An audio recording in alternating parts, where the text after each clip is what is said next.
আসসালামু আলাইকুম এভরিওয়ান। নবম দশম শ্রেণীর গণিত ক্লাসে সবাইকে স্বাগতম। তো আজকের ক্লাসে আমরা অনুশীলনী 9 অর্থাৎ ত্রিকোণমিতিক অনুপাত নিয়ে আলোচনা করব।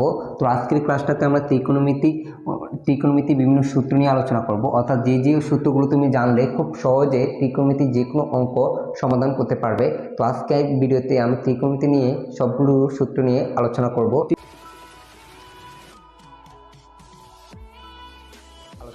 ত্রিকোণমিতিক সূত্র। তো ত্রিকোণমিতিক অনুপাত আছে কয়টা? 6টা। সাইন, কস, ট্যান, কট, সেক, কোসেক। এই সূত্রগুলো তোমাকে জানতে হলে তাহলে তোমাকে একটা সমকোণী ত্রিভুজ সম্পর্কে ধারণা থাকতে হবে। আমি গত ক্লাসে ত্রিকোণমিতি কী এবং একটা সমকোণী ত্রিভুজের কি, একটা কোন বাহুটাকে ত্রিভুজ, কোন বাহুটাকে লম্ব, কোনটাকে ভূমি বলে, এটা নিয়ে আলোচনা করেছিলাম। তো আজকের ক্লাসে আমি একটু বলে দিচ্ছি যে একটা ত্রিভুজের সবচেয়ে বৃহত্তম বাহুটা হচ্ছে ত্রিভুজ। তাহলে এই ত্রিভুজ, এটা একটা সমকোণী ত্রিভুজ, এটার এই কোণটা হচ্ছে 90 ডিগ্রি। একটা ত্রিভুজের সবচেয়ে বৃহত্তম বাহু হচ্ছে অতিভুজ। তাহলে এখানে সবচেয়ে বড় বাহুটা হচ্ছে এবি। তাহলে এখানে এবি হচ্ছে কি? অতিভুজ। আর একটা ত্রিভুজের কোণ, এখানে আমরা কোণটা, এইটা হচ্ছে কোণ, এই কোণটার নাম দিচ্ছি থিটা কোণ, এটা থিটা চিহ্ন।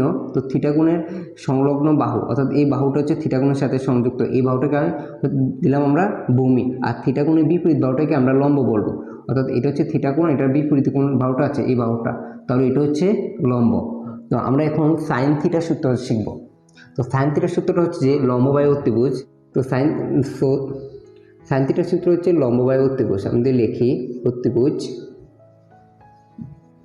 উপরে হবে লম্ব, অর্থাৎ সাইন থিটার সূত্র হচ্ছে লম্ব বাই অতিভুজ। তো তোমরা একটা খেয়াল করো যে এই ত্রিভুজটার মধ্যে লম্ব কোণ, লম্বকে, লম্ব হচ্ছে এসি। তাহলে আমরা এখানে দেখাই যে এসি হচ্ছে লম্ব, আর অতিভুজকে, অতিভুজ হচ্ছে এবি, হচ্ছে এবি। এখন আমরা দেখব কস থিটার সূত্র কি। তাহলে কস থিটার সূত্র হচ্ছে যে ভূমি বাই অতিভুজ। তো আমি যদি লিখি অতিভুজ, ভূমি বাই অতিভুজ, তাহলে আমরা লিখলাম যে ভূমি বাই অতিভুজ। তাহলে এই ত্রিভুজটাতে তোমরা খেয়াল করো যে এই ত্রিভুজের মধ্যে ভূমিকে, ভূমিটা হচ্ছে যে বিসি, বিসি হচ্ছে ভূমি, তাহলে আমরা উপরে লিখবো বিসি বাই, আর এই ত্রিভুজটার মধ্যে অতিভুজ, অতিভুজ হচ্ছে এবি, তাহলে আমরা এখানে এবি লিখবো। তারপর আমরা ট্যান থিটার সূত্র দেখব। তো ট্যান থিটার সূত্রটা হচ্ছে যে লম্ব বাই ভূমি, তাহলে লম্ব ডিভাইডেড বাই ভূমি। তাহলে এই ত্রিভুজে তোমরা একটু খেয়াল করো যে এই ত্রিভুজটার মধ্যে লম্বকে, লম্ব হচ্ছে এসি, আর এই ত্রিভুজটার মধ্যে ভূমিকে, ভূমি হচ্ছে বিসি। আমি তোমাদেরকে একটা কৌশল শিখিয়ে দেবো যে যে কোনো তিনটা শিখলে বাকি তিনটা তোমরা অটোমেটিক পারবা। তো এখন আমরা কট থিটার সূত্রটা দেখব। তাহলে কট থিটার সূত্রটা হচ্ছে যে ট্যান থিটার উল্টা, অর্থাৎ ট্যান থিটার সূত্র আমরা কি দেখেছিলাম? লম্ব বাই ভূমি। তাহলে কট থিটার সূত্র হবে ভূমি বাই লম্ব, ভূমি বাই লম্ব। তাহলে এই ত্রিভুজের ভূমিকে, ভূমি হচ্ছে বিসি, লম্বকে, লম্ব হচ্ছে এসি, এসি। তারপর হলো সেক থিটা। সেক থিটার সূত্র হচ্ছে কসের উল্টা, অর্থাৎ কস সমান আমরা কি পড়েছিলাম? ভূমি বাই অতিভুজ। তাহলে সেকের সমান হবে অতিভুজ বাই ভূমি, অতিভুজ বাই ভূমি। তাহলে এই ত্রিভুজটার মধ্যে খেয়াল করো অতিভুজকে, অতিভুজ হচ্ছে এবি, তাহলে এবি উপরে হবে। এই ত্রিভুজের মধ্যে ভূমিকে, ভূমি হচ্ছে কি বিসি, তাহলে এই বিসি নিচে হবে। তারপর আমরা শিখেছিলাম, তারপর দেখবো আমরা কোসেকের সূত্র। তো কোসেকের সূত্র হচ্ছে যে সাইনের বিপরীত। সাইন সমান কি দেখছিলাম? লম্ব বাই অতিভুজ। তাহলে কোসেক সমান কি হবে? অতিভুজ বাই লম্ব,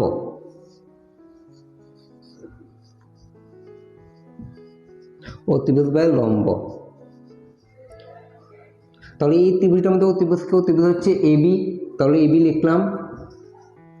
তাহলে এই ত্রিভুজটার মধ্যে লম্বকে, লম্ব হচ্ছে এসি, তাহলে আমরা এসি লিখলাম।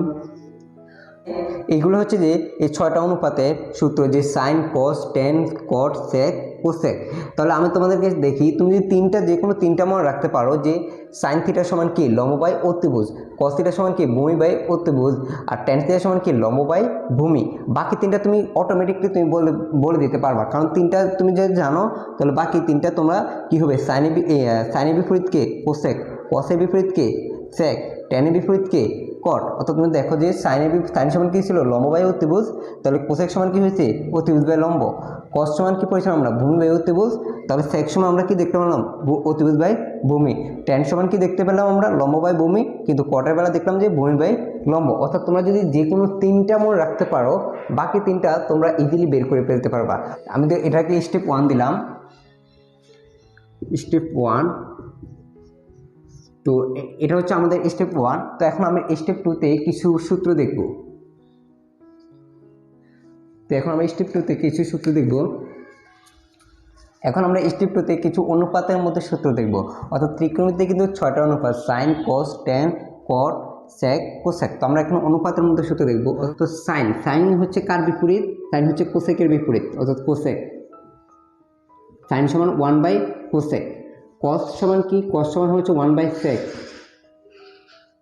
আর ট্যান সমান কি? 1 বাই কট। একটা জিনিস খেয়াল করো যে এটা হইতেছে কার বিপরীত? কোসেকের বিপরীত। কস হইতেছে সেকের বিপরীত। ট্যান হইতেছে কটের বিপরীত। তো তাহলে এখন আবার কটের সূত্র হবে এটার বিপরীত। তাহলে কটের বিপরীতে কি আছে? ট্যান। তাহলে কট সমান 1 বাই ট্যান এ। তারপর হচ্ছে সেক। তাহলে সেকের বিপরীত কি আছে? কস। তাহলে 1 বাই কস এ। তারপর হচ্ছে কোসেক। তাহলে কোসেকের বিপরীতে কি আছে? সাইন। তাহলে 1 বাই সাইন।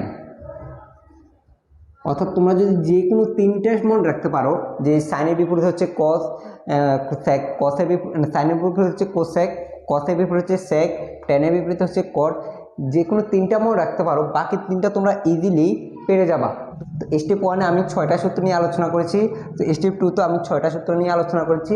তো আর 3টা সূত্র আছে। এই 3টা সূত্র যদি জানো, তুমি 9.1-এর যে কোনো অঙ্ক খুব সহজে সমাধান করতে পারবে।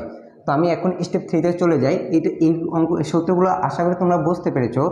এই সূত্র হচ্ছে কি, আবার আমি বলি যে সাইন হচ্ছে কোসেক, সাইনের বিপরীত হচ্ছে কোসেক 1 বাই কোসেক, কস হচ্ছে 1 বাই সেক, ট্যান হচ্ছে 1 বাই কট, কট হচ্ছে 1 বাই ট্যান, সেক হচ্ছে 1 বাই কস, কোসেক হচ্ছে 1 বাই সাইন। অর্থাৎ একটা এই সাইনের বিপরীত হচ্ছে কোসেক, কসের বিপরীত সেক, ট্যানের বিপরীত কট। যে কোনো তিনটা মনে রাখলে বাকি তিনটা তোমরা ইজিলি পেরে যাবা। তো এখন আমি স্টেপ 3-তে আরও 3টা সূত্র নিয়ে আলোচনা করব। তো এই 3টা সূত্র সব বাকি সূত্রগুলো যদি তুমি পারো, তাহলে 9.1-এ যে কোনো অঙ্ক তুমি খুব সহজে সমাধান করতে পারবে। তো এই স্টেপ 3-তে প্রথম সূত্র হচ্ছে যে